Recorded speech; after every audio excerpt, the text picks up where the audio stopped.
Hey there. I know something about you, you know that? The fact that you are here means that you, like I, have this kind of fascination for those stories that fall through the cracks of mainstream history, you know? You know, the ones that are not impactful enough to be in the textbooks, a little bit too weird, but also like way too compelling to just forget about completely, right? And let me tell you, very few stories fit that description, as well as the one I'm going to tell you today, about what happened to Albert Einstein's brains.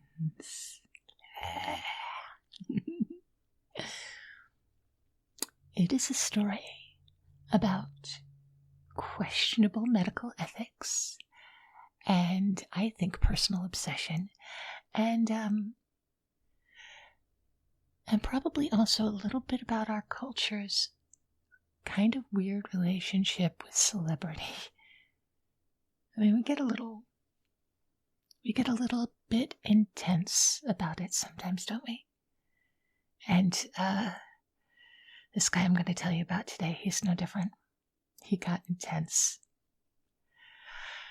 So, I'm going to take you back to Princeton, New Jersey, April 18th, 1955. Now, Albert Einstein has just died earlier that morning at Princeton Hospital, and the world was just beginning to mourn when Dr. Thomas Stoltz Harvey was the pathologist on duty, and he was assigned to do Einstein's autopsy. An honor in and of itself, wouldn't you think? Don't you think any doctor would be just so cool to do that? Okay, maybe not any doctor,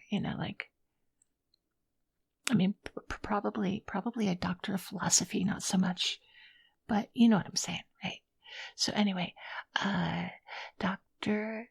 Thomas Stoltz Harvey is about to make a decision that is going to literally define the rest of his life. And probably not a good decision. In fact, I'm going to come solidly down on it was not the right thing to do. You'll see where I'm going with this.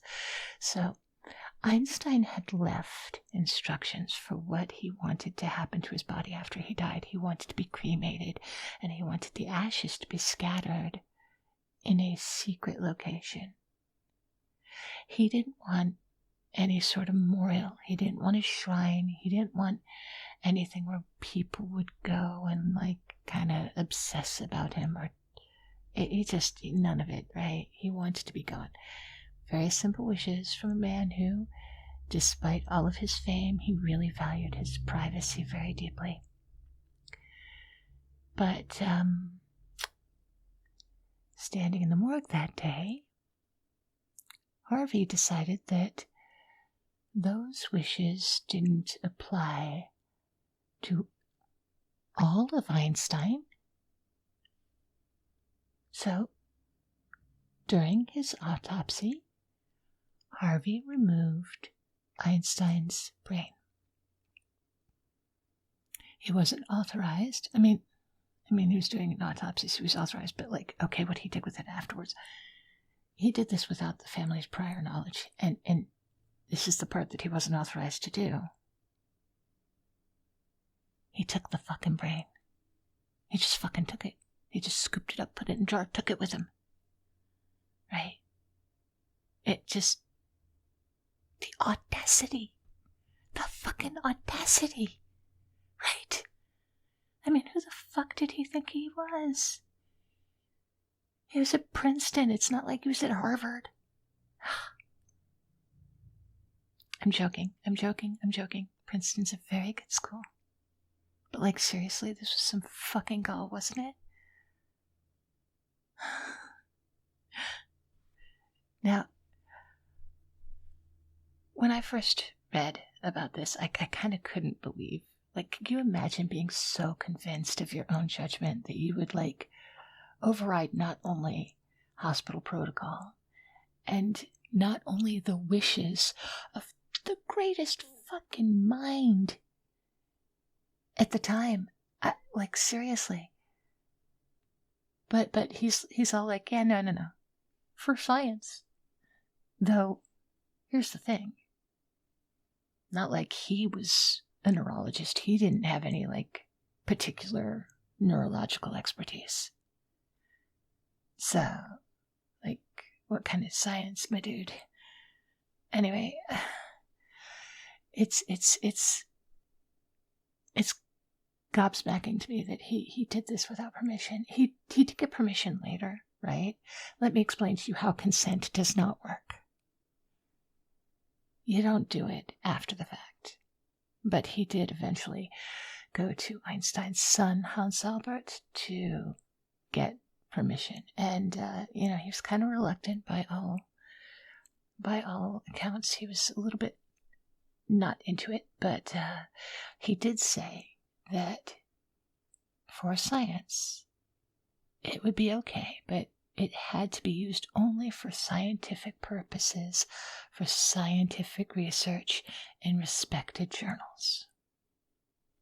Right? Good conditions, right? They weren't exactly honored. So, this guy's just a piece of work. Not Hans, it's Harvey.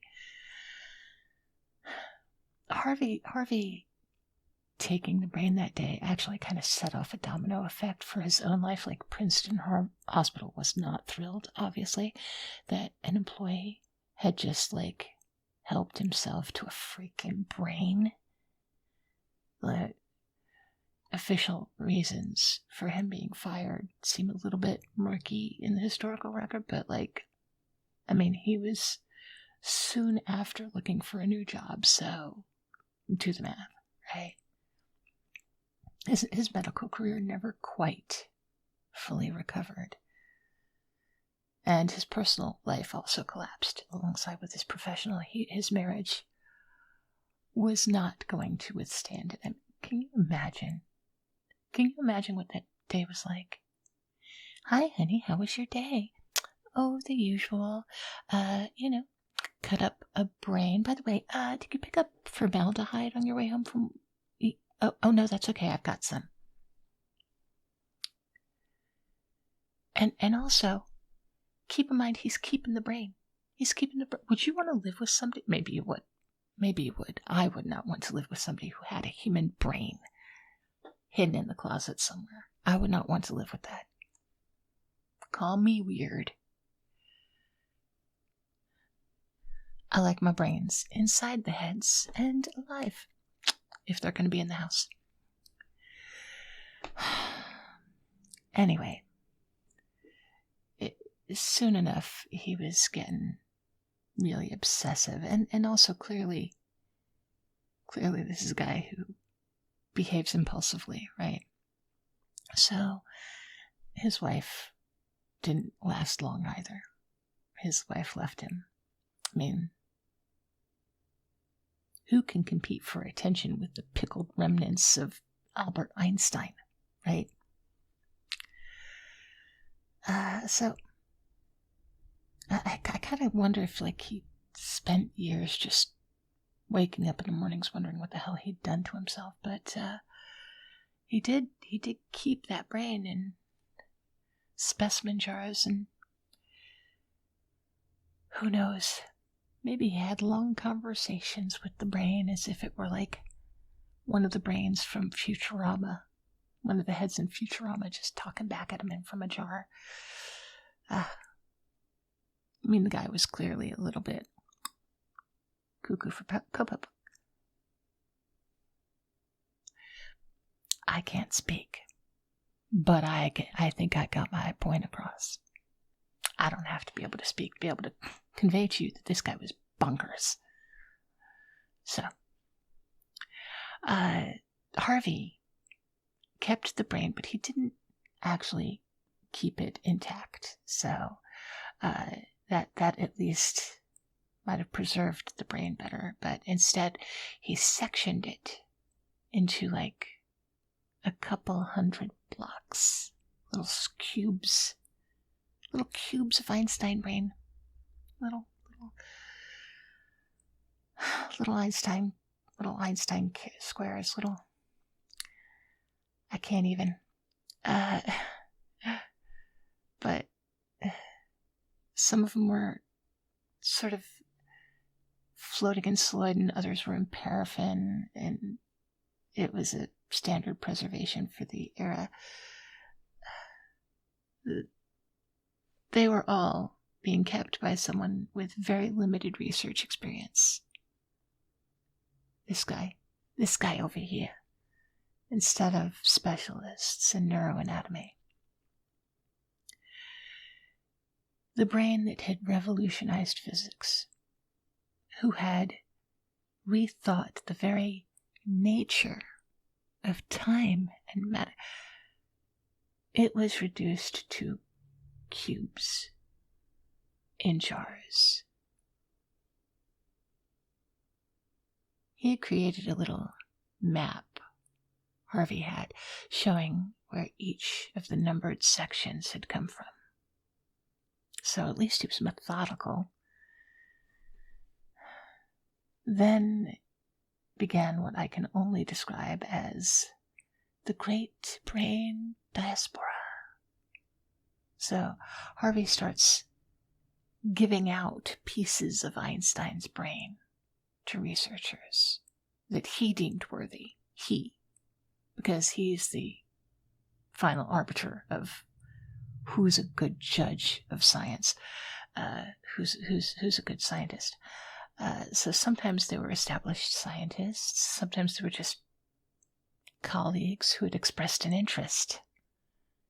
There was no overarching research protocol, no central database tracking these, like, frankly, precious samples. Just frickin' Harvey playing gatekeeper to Einstein's neural remains, sending him out like intellectual party favors. Who knows, maybe he could give them out as favors at his next wedding. But by the mid-1960s, Harvey had moved to the Midwest because, go figure, his career at Princeton was over. And I'm beginning to think that the entire East Coast was just done with him. But I have no actual evidence of that, I should state that. So he moves out west to Missouri. He had his career in medicine long behind him, and it gets a little surreal for a little while, like for years, for like decades. Pieces of Einstein's brain were sitting in a cider box under a beer cooler in Weston, Missouri. Just sitting in storage in a back room, like not some high security laboratory, not a medical school's carefully maintained specimen collection, not a museum's climate controlled exhibit. No. It's just in the back room of a freaking insurance office where Harvey had asked a friend for like space to store some stuff. It was in the back room of this insurance office. He was just storing stuff. Nobody had any idea that it was there. I mean, like, okay, Harvey did, but the people in that office had no idea. They thought it was just a bunch of his old stuff. So there was this article from 1978 called "I Found Einstein's Brain." The residents of Weston had no idea that what was left of Einstein's brain was sitting just practically underfoot in this cute little town. By the way, I've been there. Like, It's adorable. It looks like it's straight out of a little model train set, you know? Cute little church right next to this place. A weird number of wineries for Missouri. Like, I suppose I would think that one was a weird number of wineries from Missouri. They're not exactly known for their wine, but anyway, they're like, I think 3 or something like that. Anyway, still, cute little town. If you ever get a chance to visit Western Missouri, highly recommend. Beautiful little place. And you can go see where Einstein's brain was hanging out, because now it's an investment company right there on Main Street, right next to the church. So anyway, I digress. Back to this crazy train of a story. There were these people that had no idea that right behind them, stored like some forgotten Christmas decorations in this, frankly at the time, backwater office, was Einstein's brain, while Harvey just lives his life, occasionally giving interviews, occasionally talking about the brain. Like, he seems to have done more just sort of talking about the brain. Oh, we can't talk about what the brain, we can't show you where the brain is. No. I'll tell you about the brain, but I won't show you where it is. I've got it hidden. If I show you, you can't tell anybody. If I show you, you can't tell anybody where it is. Like, crazy. So, like, by today's standards, like, it would not only be immediate termination, he would, like, probably be facing criminal charges for mishandling a corpse, but still, gravy. Like, they clearly had never heard of informed consent. So, like, Harvey had this brain for decades, and for decades, nothing has been published. Like, the research that's been done has seemingly just been out of mild curiosity. Maybe they were poking it with a stick, who knows? But, like, eventually they do come up with something. Like, no scientific insights were really forthcoming. They didn't really do anything with it. They gave a few notes about how certain parts of the brain seemed to be more nourished than the 11 other brains they looked at, because, of course, a dozen is a great sample size. Like, these guys, he was a clown. He was a freaking clown. And then, finally, they did come up with the first sort of study that appeared in an experimental neurology journal. It was literally 3 decades. It was 1985 before this happened, though.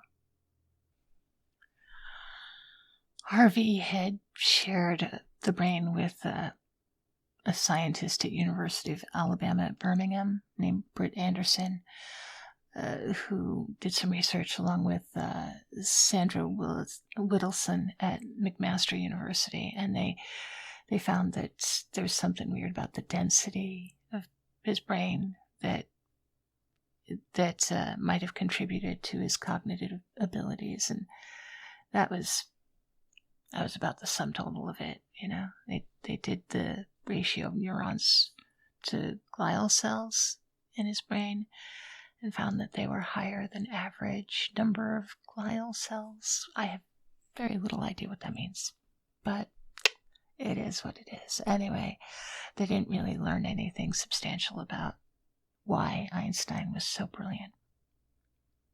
They didn't find anything out about what the key to his genius was. I mean, let's face it, it didn't exactly have proper controls, and they were dealing with a brain that had been plucked 30 years earlier and been kept in different forms, like formaldehyde and paraffin. So, who knows what that did to it. And so he finally has this publication. He finally fulfilled his promise to Hans Einstein sorta. And for a while, it seemed to have resurrected Harvey's sort of sense of a mission. So, after all of these decades of being professionally exiled, he finally had something to show for this very controversial decision. Now, he didn't have much to show, but he was going to make the most of it. More researchers became interested in studying the remaining samples, and he sliced some of them up even smaller and put them on slides. Became a little bit more willing to share, because until then he'd only shared a few samples. Then, in the 1990s, more interest picked up. There was a push to return Einstein's brain to his granddaughter. A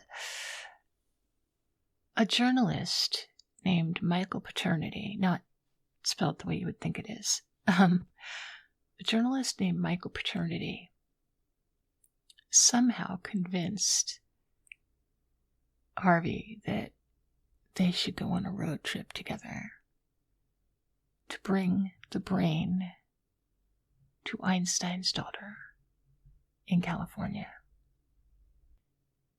They get together for this half cross-country road trip. He writes a book about it called Driving Mr. Albert, where it's him, this elderly doctor, and what's left of Einstein's brain. They're just driving across America in a Buick Skylark. I love that it's a Buick Skylark. I don't know why that's so fabulous, but that is just the icing on the cake. So, through Paternity's account, we get one of the clearest glimpses of Harvey as a person, rather than just a character in a scientific controversy. He came across as being complicated, definitely kind of arrogant, but also a little insecure, and definitely haunted by his decision. But still unwilling to relinquish his self-appointed role as the keeper of Einstein's brain.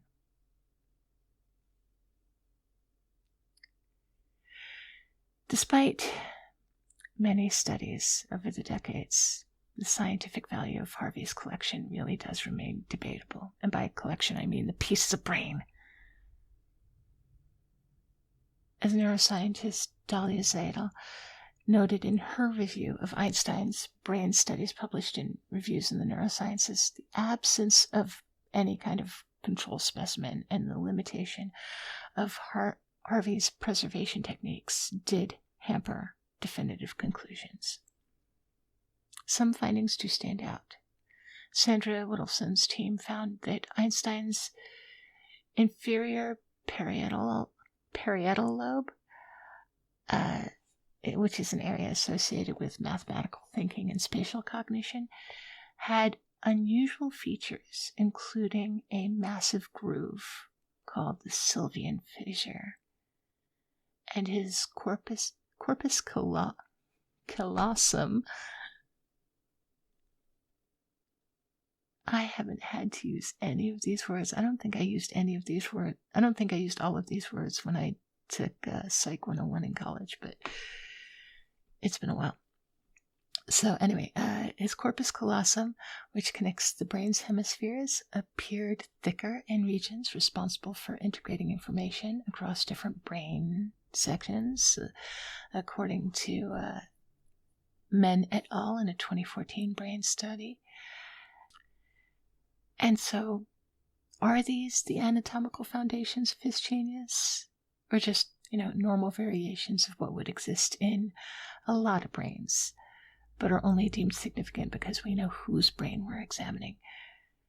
That part, the scientific community remains divided on. Most of them lean towards skepticism. I say divided, but most of them are skeptical. For Harvey, He passed in 2007. His life was forever defined by that one impulsive act in a Princeton morgue. Who knows? Was he a bad guy? He was arrogant, cocky to think that this was his place, and that stayed with him for the rest of his life. But a villain? Probably not. Misguided opportunist? Absolutely. What's clear, though, is that his own life was consumed by that split-second decision. His story forces a lot of uncomfortable questions about how we treat remains in general, but especially those of people who are famous. Like, we've all seen some distasteful images of people who have passed because tabloids and tabloid sites are willing to pay a lot for a picture of Michael Jackson in a morgue. But does their genius or their talent or our combined interest in them really give us a license to override their wishes? I don't think so. Consent matters. Einstein specifically wanted no grave or memorial that might become a site of a pilgrimage. But Harvey did exactly just that. Just exactly that. He just did it in a more macabre sort of way. Einstein's brain is now at the National Museum of Health and Medicine in Silver Springs, Maryland, and there are slices of it at the Mutter Museum in Philadelphia. Some pieces remain to this day unaccounted for, lost after decades of casual distribution. The brain that conceived relativity itself has itself become relative, existing in multiple locations simultaneously. Its wholeness now purely theoretical.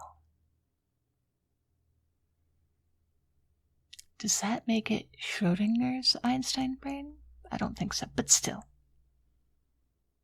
There is an unintended poetry to that outcome, though I doubt either Einstein or Harvey would appreciate it. And there is a lesson in this strange story because, of course, I like my lessons. Not always confident of what they are. Perhaps this time it's about our misguided attempts to reduce genius to physical substrates.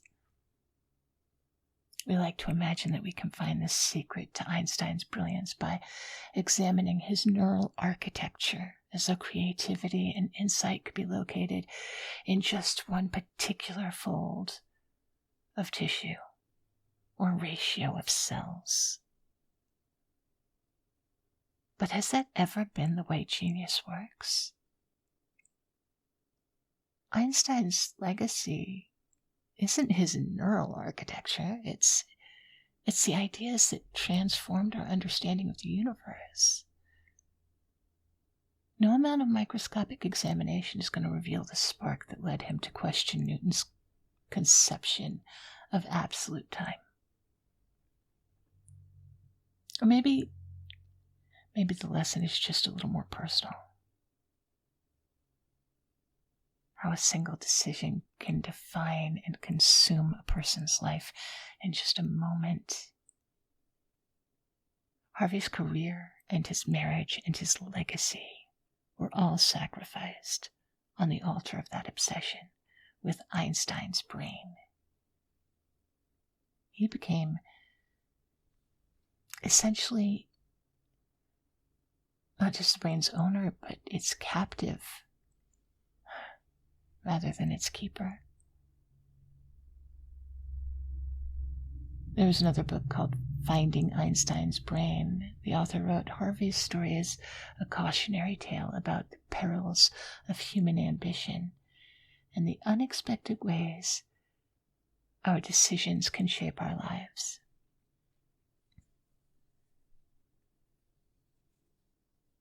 Every once in a while I visit museums that have some sort of medical specimen, and I think about Einstein's brain and that weird journey that it took. I wonder about the stories behind other specimens, who they were, whether they consented to their posthumous display, what journeys their remains might have taken before ending up behind glass. A lot of museums are learning to tell the stories of the people that we're looking at, because I'm sure they get a lot of questions. But it doesn't take away the fundamental question of, is it okay to turn parts of a person into an oddity?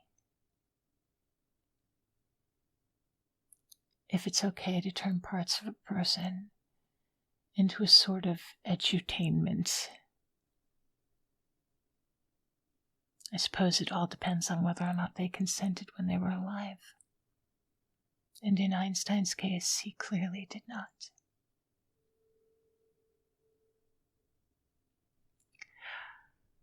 Einstein's brain reminds us that even the greatest among us are ultimately physical beings as well, subject to the same potential indignities as anyone else. For all of his genius, it couldn't protect his remains from becoming objects of controversy and curiosity. Something very humbling about that realization, something that cuts across time, something that speaks to our complicated relationship with death and fame and the physical vestiges of genius. The brain that once contemplated the stars now rests in museum drawers. Its journey complete, but its story still unfolding in the ethical questions it continues to raise. Whatever insights it might have offered about the nature of genius remains elusive, overshadowed, in this case, by the peculiar and almost tragically comic story of its posthumous adventures. And so, our story of Einstein's cerebral afterlife concludes. No real answers here, except that, yeah, Harvey was kind of an ass, but with a lot of lingering questions about ethics and consent and obsession and that endless fascination with genius and celebrity.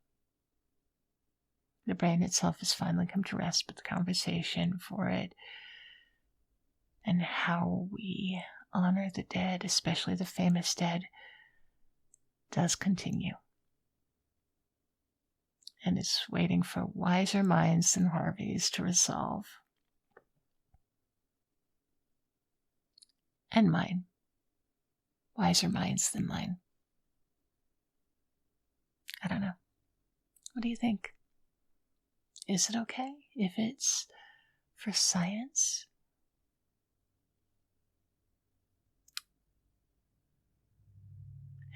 Thank you for joining me for another Whispery History.